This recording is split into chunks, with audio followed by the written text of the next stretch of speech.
Hi, everybody. Welcome to Women Making Big Sales. This is the Big Sales Talk with Melinda Chen. I am honored today. I'm honored to be interviewing Lori Richardson, and she's from Score More Sales. She's been featured in HubSpot, and she's been considered one of the most influential women sales pro in the world. So, and she's got tons and tons of years of experience. I know I keep saying that I've got 16 years of experience, but 16 years of sales experience. But compared to her, uh, you know, I'm just, so I'm excited to be able to speak with her. And today I'm going to ask her, pick her brain, because I don't often get a chance to do that. But I want to focus on, the topic for you, female entrepreneur, female solopreneurs, and how to sell to big companies. And Lori's been training tons of, executives, CEOs on how to boost up their sales performance. Now we're going to pick her brain and see how the pros do it. How they prospect, how they close sales, and how they get in front of those really hard to reach decision makers. Hi, Lori. Welcome to Women Making Big Sales.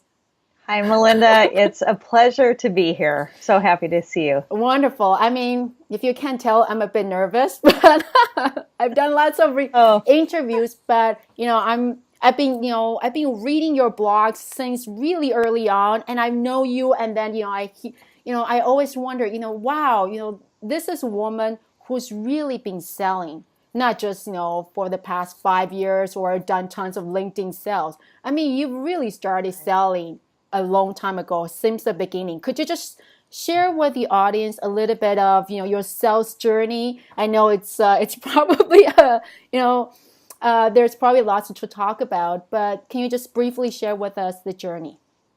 absolutely. The brief version is that I grew up in a family-run business. My grandmother had an upscale women's apparel store. So from an early age, I learned all about selling, even though I didn't really know that that's what I was learning at the time. But I learned about not discounting, and I learned about selling against bigger companies, and I learned about building your brand. And it was a great lesson for me, although I became a teacher, and then I became a single mom. So when I became a single mom, I couldn't support myself on my teacher's salary. So I thought maybe I could sell something that, I could make a lot of money at. And I was really focused on, I made an intentional decision to get into sales, which I think a lot of women don't do. I think a lot of women will kind of stumble into it, or they're entrepreneurs and they have to put their sales hat on. So I intentionally got into a sales role and started on straight commission. So I didn't make a penny until I sold something. And that was very scary as a single mom. But over time, I had a lot of, I felt a lot of confidence in where I was working and the people I was working with. And I knew that I would be successful. And so, I just leveraged from there to a better company, to a different opportunity. And after, many years, I've done a lot of selling in inside sales roles and outside sales roles, as a sales manager, and then as a business owner for the last 15 years. Wow. So you basically been selling since you were a kid. Yeah. Yeah. Uh, Um, for our big sales talk, usually we start off with some kind of success stories, because that's where a lot of us can really get inspirations, tips or some kind of ideas for our own business. And would you mind sharing with us, one or two good like deals you really got, and then, some kind of lessons you looking back and you can kind of draw from? yeah. One of my most famous deals in my mind, I would say, is not my first sales job, because that was a really great company. And I never even thought whether, I didn't think about being a woman in sales. But my second company that I went to, they had never hired a woman in any sales role at all in the Oh, company. And wow. this was up and down the West Coast of the US. And so I had to really sell them on hiring me. And once they finally did, after 3 excruciating interviews, within 3 months, I was able to close a multi-million-dollar deal. Oh, And it wow. was one that my male predecessor, who had that same territory I took over, he couldn't even get his foot in the door with because they didn't like him. And so it was great because I kind of got to show the company, hey, I told you I could do this. And also it was just a good feeling of satisfaction that I really did it. Yeah. So, Could so you, that built a lot of confidence. wow, yeah, especially multi-million dollar deal. That must be pretty, quite a day for you when the deal was closed. Yeah. Yeah, it was a good day. It was a It good was a day. very good day. Could you mind sharing with us how you got in front of this big account and, especially when your predecessor wasn't able to get that? Yeah, it was the company went out to bid, Okay. and our company was not invited.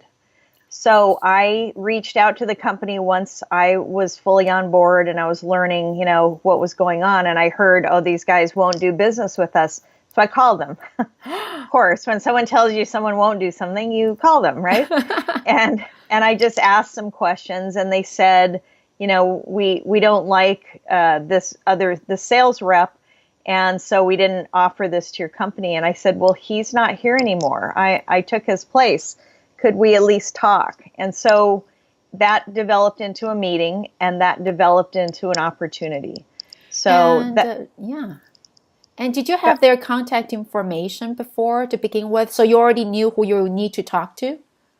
I didn't have a lot of information to go on. Oh, wow. But you maneuver around, and it's so much easier now with social selling. Yeah. That back then, we didn't have LinkedIn. Back when I was doing this, we had the yellow pages, the old big phone book, and our car, and I drove there and talked to them. But yeah, I ended up working, talking to a number of different people, which I think is that segues into a good tip that we'll talk about later today probably, is that you can't just talk to one person or a couple of people in a company. It takes multiple people who are making big decisions. Mm-hmm. And when you were trying to get that deal, I mean, it's easy to say, you did a presentation, but I'm sure there was competition. There were other people trying to go after these deals. What was what was that factor, that success factor for you to close a sale? I think I was very tenacious. I know that's what they said. One of the issues was, we were price competitive. We weren't, I know that we were not the lowest price, but we were in the ballpark. And I think just the efforts to get in at the 11th hour and to really show them that we care and that we are not going to screw this up. We're going to do a good job and serve you well. In the end, people buy from people, and they can justify, a few dollars one way or the other. Yeah. They end up going with who they trust and who they feel can do it.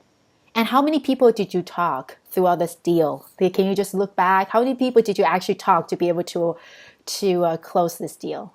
Well, when you have an RFQ, sometimes you don't have as much access to people. So in this case, it was really just a few people. It was a person that was overseeing the proposal, and there was a meeting that everybody attended where we could ask questions. We try to reach out, but usually they're pretty tight controls on, who you can talk to and who you can ask. People will just say, hey, I don't know anything about it. So I definitely did as much research as I could so that we could learn what would be important to them. Yeah, I mean, I would actually want to ask you a little bit more about that research, especially when it comes to big deals and when information is quite controlled. There's one thing to say that, hey, I want to sell to medium-sized companies. A lot of their information is online, on their social media. But when it comes to a little bit more complex sales or bigger companies when there are different departments involved and, the information is not as transparent these days. Right. How were you able to get the kind of information? Was it through talking to people or some kind of other secret weapons? Yeah, secret weapons. We went through their trash. No, I'm kidding.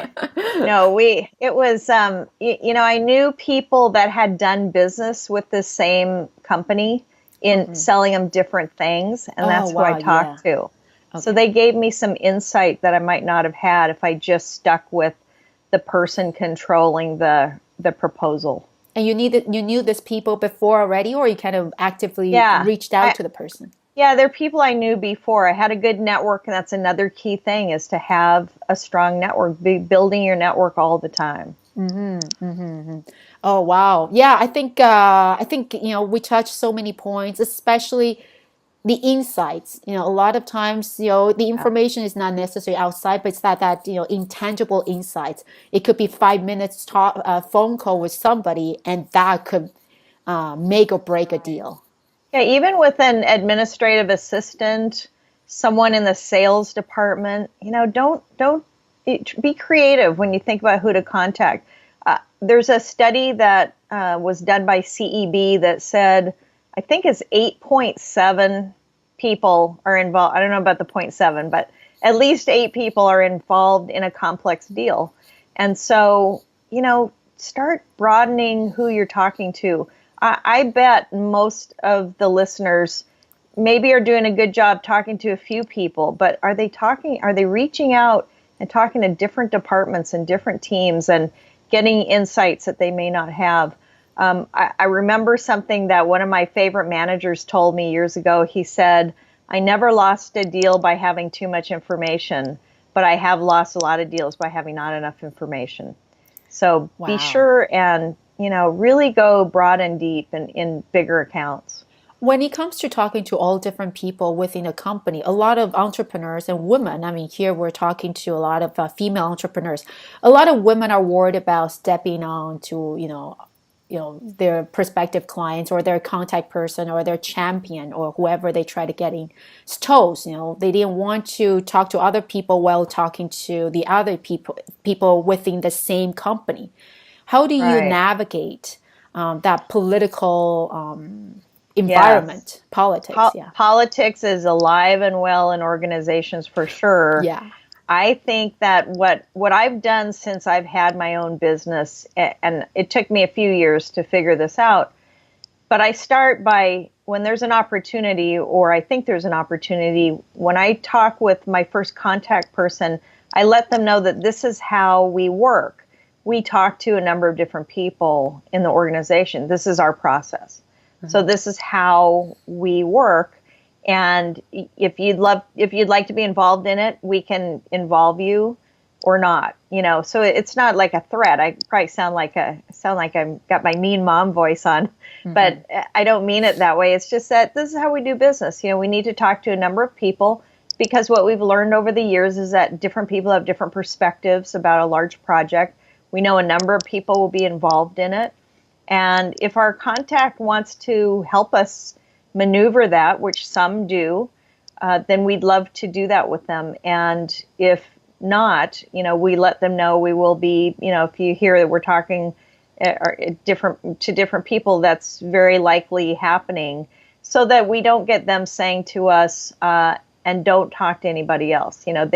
It's a two-way street. Selling is Yeah. a two-way street. And we need to get information, we need to gather insight, and they, are going to do things and give us access or understand that that's part of our process. Yeah, I like the fact that you're very transparent in terms of the process, because Yeah. I think a lot of big companies or anybody, let's say, any of your clients would appreciate that. Yeah. Yeah. And I had many times in the corporate world where you'd talk to someone and they'd say, don't talk to anybody else, or, Yeah, you won't have this exactly. opportunity, and you don't want to be in Exactly. that position. No, no. You talked about perspectives, and for example, and I'd like to address this. You are right now, you offer B2B sales training, corporate Yeah. sales training. And Yes. when you're approaching company, especially, okay, maybe the CEO thinks that that's great. Let's get somebody to help train it. But sometimes the VP, director of marketing, might be thinking that is Lori going to steal my role? Does that, there's we're going back to that politics, and it The happens quite threats. a bit. Yeah, the threats, and it Yeah. happens also when we have some female entrepreneurs who are, for example, marketing consultants, and they want to come in and help out, but at the same time, there would be director of marketing, VP of marketing that would feel threatened. How do you Right. navigate around that? I think for me, I've always had the approach of being kind of lighthearted and trying to add value as much as I can. And when I meet someone, I met someone earlier this week who was a little unsure of what my role was, and I said, "I'm here to be your secret weapon, and I'm here to help support you." And I think that immediately put her more at ease because she just knew that, the leadership brought me in to talk to her, so she didn't know what that was all about.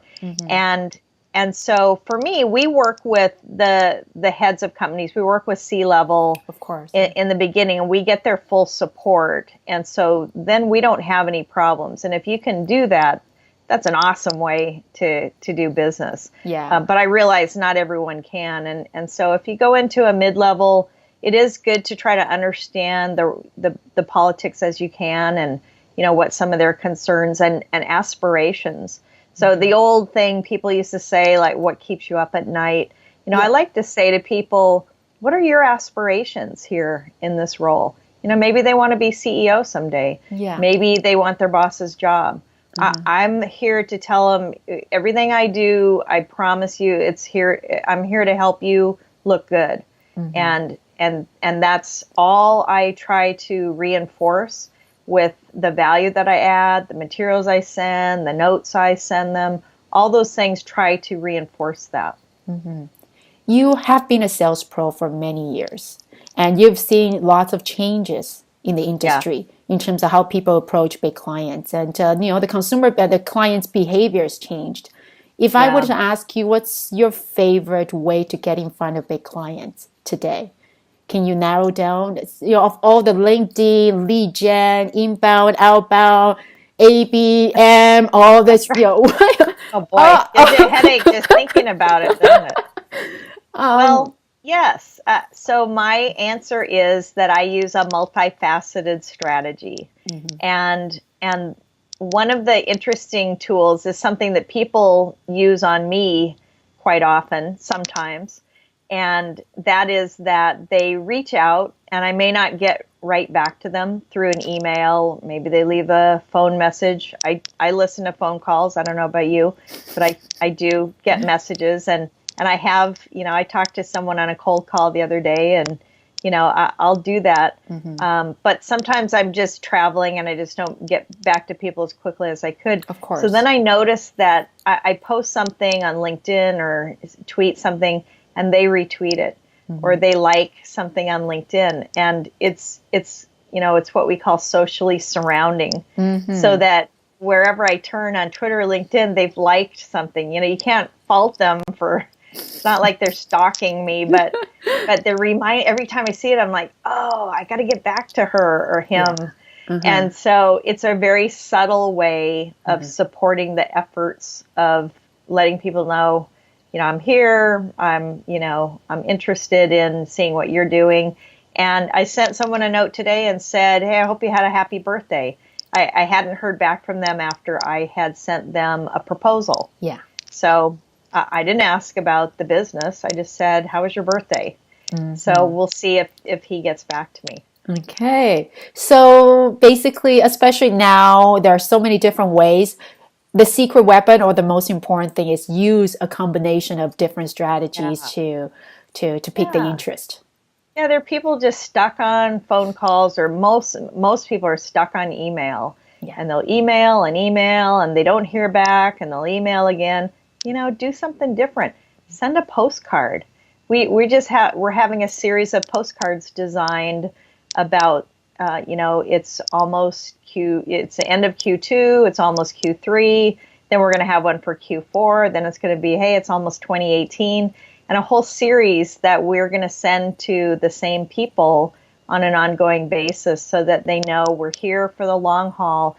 And that was one of the best things I did, I think, when I started my company, is I forgot to mention that, is I used to send out postcards that had inspirational quotations on them. Oh, and wow. And a different one, different color. And I had 50 people that could refer me business. So they're people who knew me a little bit, and they were in businesses like marketing or graphic design or something where they knew they were dealing with companies that had sales teams and they could refer me. And so I sent to these 50 referrers every month for 12 months.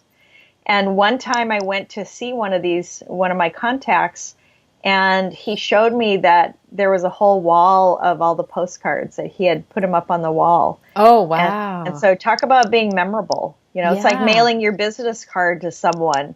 If you just call someone or email them, they don't have your business card on their desk. And if you still use business cards, and I know not everyone does, but for those that do, put it in a note card and say, it was great speaking with you. I look forward to our conversation in July. And they'll probably keep your card, and they might even keep it right on their desk.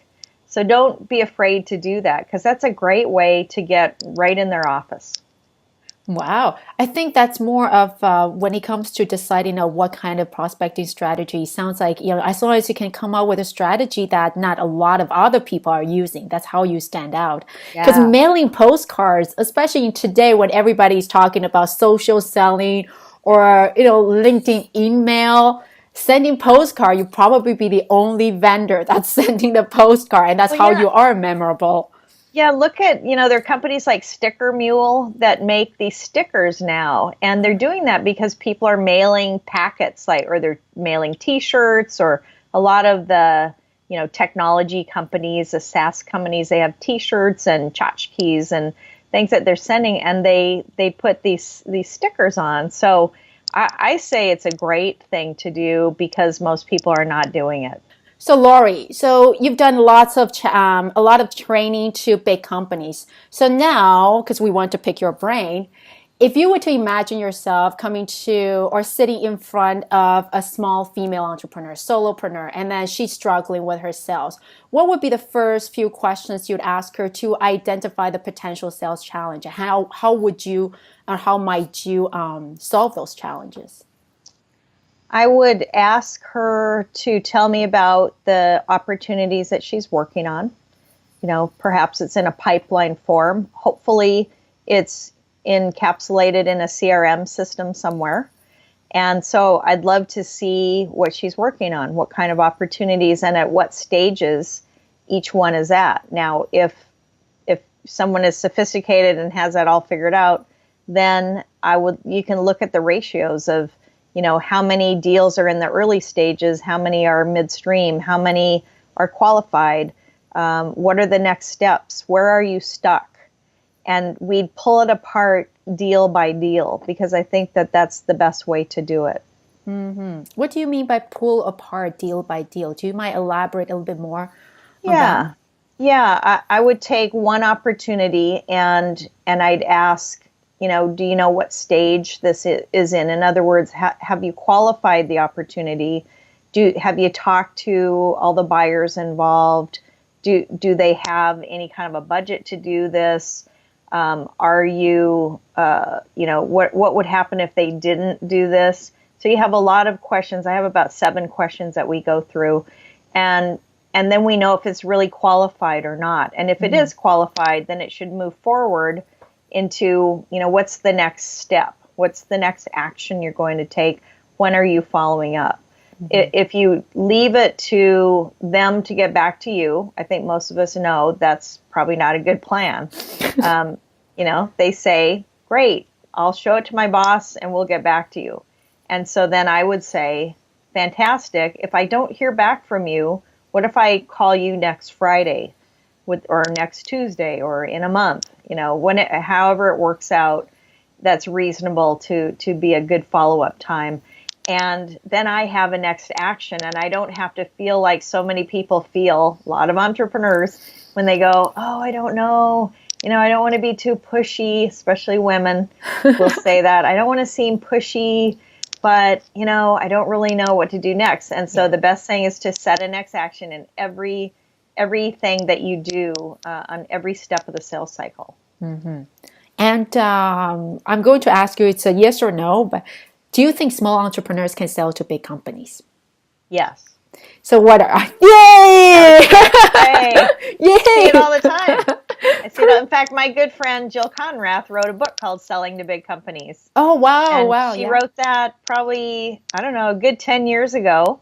I have to say, Still a good book. yeah, And she has 3 since then. yeah, And, because that's what a lot of us did. And I remember reading that book and putting exactly. everything into place. Yeah, that's probably one of the first few sales book that that I still read. I still go back to it from time to time just to remind myself, the process, and then that was really just a introduction of our next topic. Yes. For a small entrepreneur, what would you say are the most important strategies to selling to big companies? For me, in what I talk to people about, it's really thinking bigger and envisioning that if you got this big opportunity, you could definitely service it.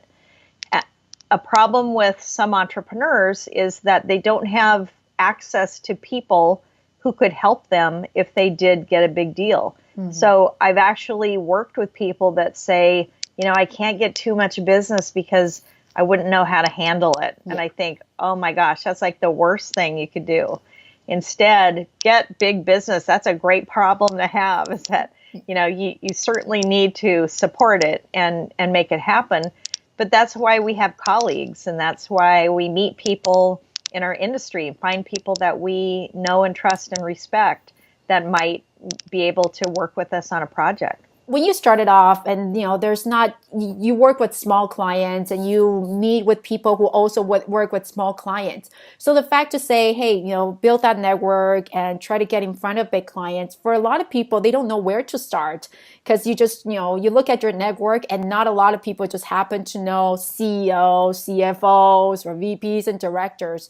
Do you have some kind of ideas or suggestions for small entrepreneurs to try to tap into this elite group of people? People to support you or people to call on? To call on. So find out, I'm assuming you know your niche, that we're in different niches, and then find out where those buyers are. Mm-hmm. I moved from Seattle, Washington, across the country to New Hampshire. I didn't know anybody, and I work with companies all over, but locally I wanted to meet some heavy hitters. And I found that there was a private club in Portsmouth, New Hampshire, near where I live, and that's where there are people who could refer me, who I can refer them, and who work on big deals. So, you can seek people out, and then as for clients, I'm looking for companies that have a certain size sales team, that have certain characteristics, and I can find those online pretty much. I use a number of different tools. I use things like discoverorg.com, and there are some data tools that I use, including LinkedIn Sales Navigator, mm-hmm. which I think is great for anyone that's building business. It's the best database around. Mm-hmm. And updated too. Because we update our own information. Yeah. That's why it's so correct. It's the best database on earth. Yeah. Yeah. And so, I use LinkedIn a lot. I think you could work in a cave and build connections because mm-hmm. of the tools that we have now, and communities that are online. And every type of community you're looking for, it seems like you could find it online. Mm-hmm. So I'm a big online fan, but I also do get out and I like to meet people in person. Boston is an hour away from me. Yeah. So I make sure that I go to certain events there, and I'm always out and connecting. Mm-hmm, mm-hmm. So basically, you really do use that combinations of online and local networking events to really build your network. Yes. I think there's nothing like meeting someone in person, just like we're doing this through video. I think video calls are fantastic, and I wish more people did them. Mm-hmm, mm-hmm. Yeah, because a lot of people just kind of rely on the phone, right? Yeah, and you never really see someone and see what they're like, and you're so happy and You have such great Not questions. all not all the time, but Well, you seem like it I today. You seem was like a bit nervous, very but no. sharp, and you can't always pick that up on a phone call, Yeah, yeah. And I'm going to ask you this very debatable question that a lot of people are Okay. asking: cold calling or no cold calling? What are your Yes. thoughts about it? Is it a strategy still worth investing in, or is it a strategy just, it's a waste of your time? I think that it's the term cold calling that's confusing. Um, Cold calling to me means calling someone that I don't know yet, but it doesn't mean that I haven't warmed it up by looking at research or information online, so that it's really actually a warm call. And I would never call someone out of the blue. I reached out to a CEO of a big company the other day, and I had a reason to. And I actually did a LinkedIn connection first, and she sent me her email, and we went from there. But I had a reason to do it. And so as long as you have a reason that would add value for them, not just your own reason, a reason that would be helpful to them, that I think I might have a possibility that could be great for your company. It has to do with this and this. Would you have a few minutes to talk about it? Mm-hmm. And so, to me, that's a cold call, even though it's really not. It's a warm call. So I absolutely do that all the time. I reach out to people on LinkedIn, and I know some other people that, we can get more done very focused and targeted than if we went to a conference to meet lots of people. We can do more just by setting up calls and reaching out to people through different ways through LinkedIn and other tools. Mm-hmm. And just, you can spend a day doing that, and you have new business every week if you do that. Mm-hmm. Yeah, actually, I would love to ask you a little bit about that time management. I mean, you've got your consulting business going on, Yeah. and in order to have more clients, you got to continue prospecting. So, and that's a common challenge for a lot of female entrepreneurs, because we're not like a salesperson within a big Right. company. All they have to do is they just have to call, or some of the inside sales rep, their job is basically just call every single day, and they'd be Right. fine and go home, and that's it. But for entrepreneur, that's not it. You got to manage your business, and you got to meet all different people, and at the same time continue to develop that business. How do you handle your sales while maintaining your business and making sure that it's running smoothly? It's such a good question. And in the back of my mind, I want to answer that it really takes two people to build a solopreneur business. But I'm not going to say that. Instead, It could be if you say if you have wouldn't any that be ideas. great Yeah. if there was someone that could come in and help you for a month and just get all your systems up to speed? I think the government should offer that service. But anyway, I'm digressing. But I think that would be a really great way to help people get off the ground and get successful. Yeah. I believe that you have to value every minute that you have in your waking hours. Mm-hmm. And it might sound harsh. It's just so important. Your currency is time in the beginning. When you're not selling something, your time is your money. And so you can't waste it. You can't go down a rabbit hole with a company that's not going to work with you after you spend dozens of hours trying to develop something. So you have to always be qualifying. And like I said, selling is a win-win. So it's not just, hoping that this other company does business with us. It's a two-way street. We bring some amazing things to companies, and with the right companies, we're a great fit. And so we want to know early on so that we don't waste time. And I keep track by project. I use Basecamp in our company to keep track of projects. Mm-hmm. We keep track of, I have to-do lists. I have a number of different things that every day I'm looking to see what we accomplished, what we still need to do. And I haven't perfected it for sure. I just know that it seems to get a little better every month. Mm-hmm. So that's my, 1% improvement every day is a good goal. Yeah. Wow. How about qualifying the clients? I know it's, we know we need to qualify our prospects, basically. We have to, making sure that prioritize the ones with the most opportunities.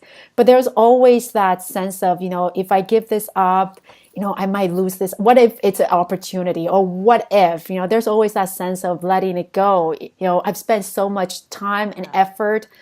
And Yeah. do you have some kind of, we can talk about the deal size or the company size, those easier to quantify factors. Do you have other factors that you would like to share with the entrepreneurs here and then to ask them to be warned? Sure. Yeah. Yeah, we actually help people create a scorecard. And Okay. it's something that you could probably Google. I bet if you Googled prospecting scorecard, you could probably get a lot of different ideas. I haven't done that, but I would imagine there are all sorts of different tools. I used to do something where I would find 5 different characteristics about companies I wanted to work with. So, for example, local or not local, if that's important to you. It isn't important to me, but it could be for someone that has a certain type of business. Yeah. And you rate that, as a 0 or a 1 or a 2, and you can have 3 different levels. And then you come up with 4 other criteria. So a C-level introduction, for example, would be a 2. Being referred from a C-level person on the outside of the company might be a 1, and a 0 might be no introduction. And so that's a second criteria. I come up with 3 more, so now I have 5, and each one of them is rated a 0, a 1, or a 2, and then when you have a future opportunity, you can just put it through this and see how many numbers you come up with. And the highest number you go after, so 5 or higher. And it keeps you very honest instead of like, oh, but I really like the company, and you like the brand, but they won't call you back, and you have done, you spent 2 hours on this and an hour on that, and you're getting nowhere. So I say you're not letting it go, but you just table it for now.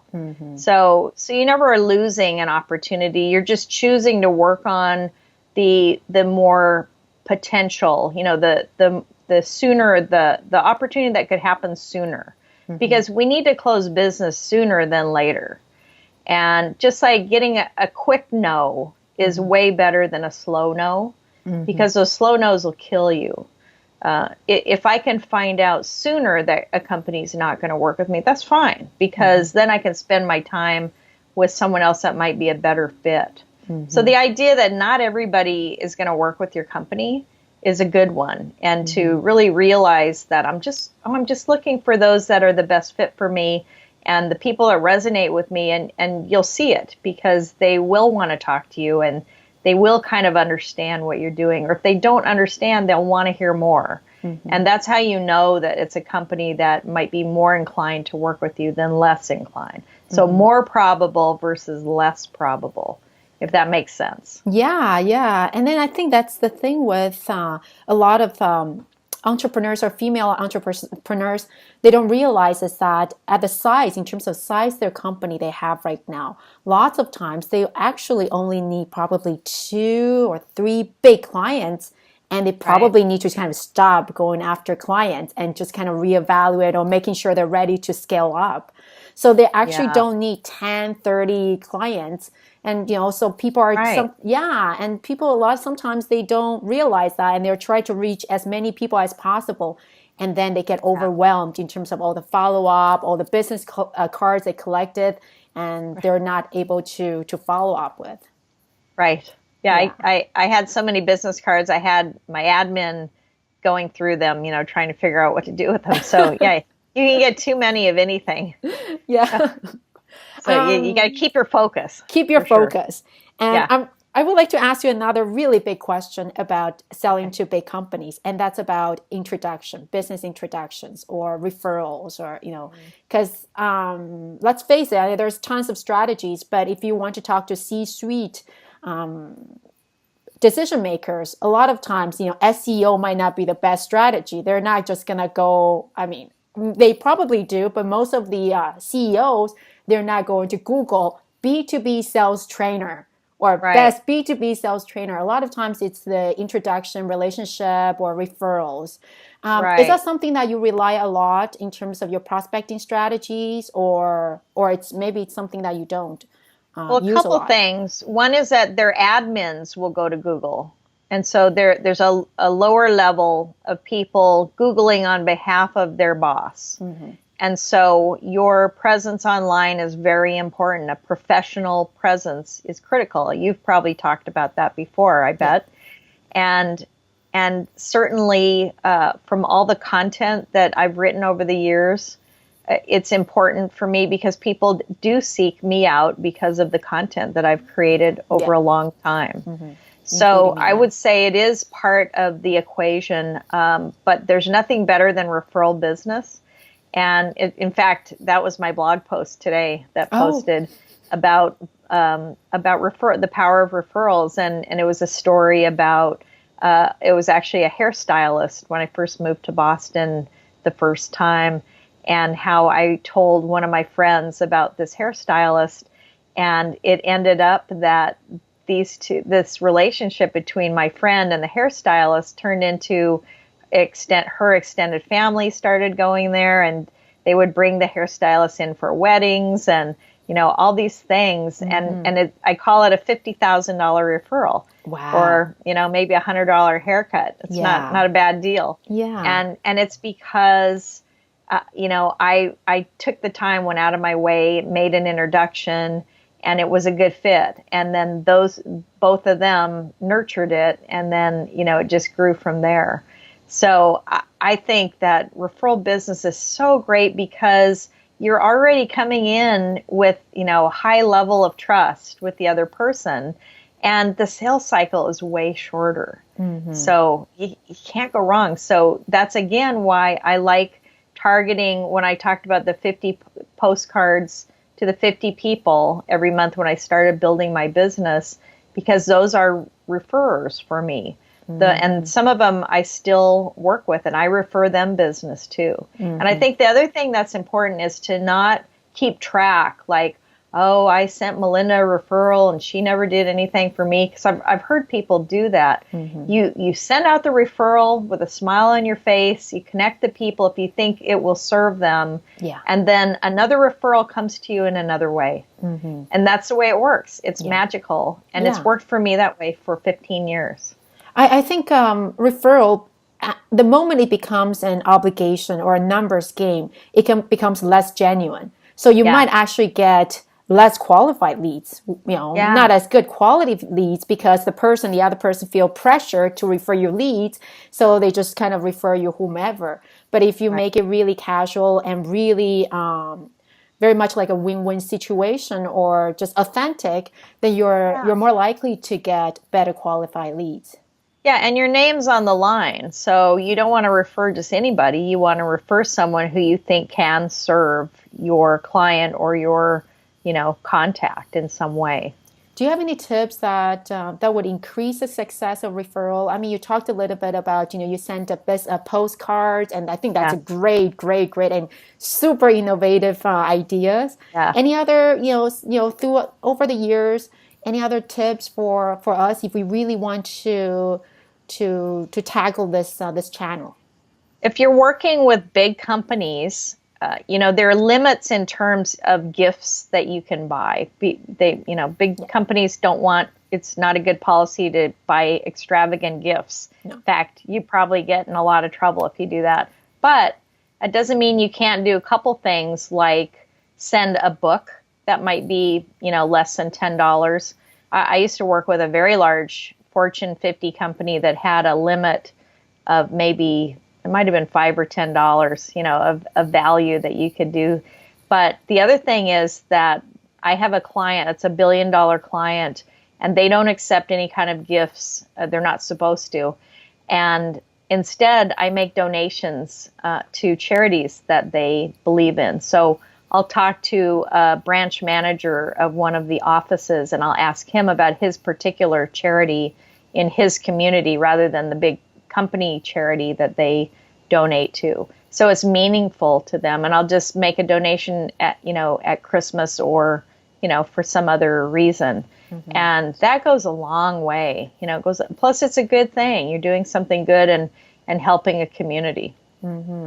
Wow, it's amazing. Like hearing you talk about sales, it just sounds so easy, natural, and simple, and non-salesy, non-pushy. And I think it's such an inspiration to tell a lot of female entrepreneurs out there. It's that we're selling to big companies, and we might be talking about sales, but it's building relationships. And as long as you're kind of authentic, be creative, and just passionate about what you're trying to just do, what you're hoping to serve. I think that's really the way it sells. It's always been like this. Selling is about building a relationship and demonstrating value. And about helping. Yeah. I like to help, and I love to see a win-win. I can't think of anything more rewarding to me. And it doesn't have to produce dollars.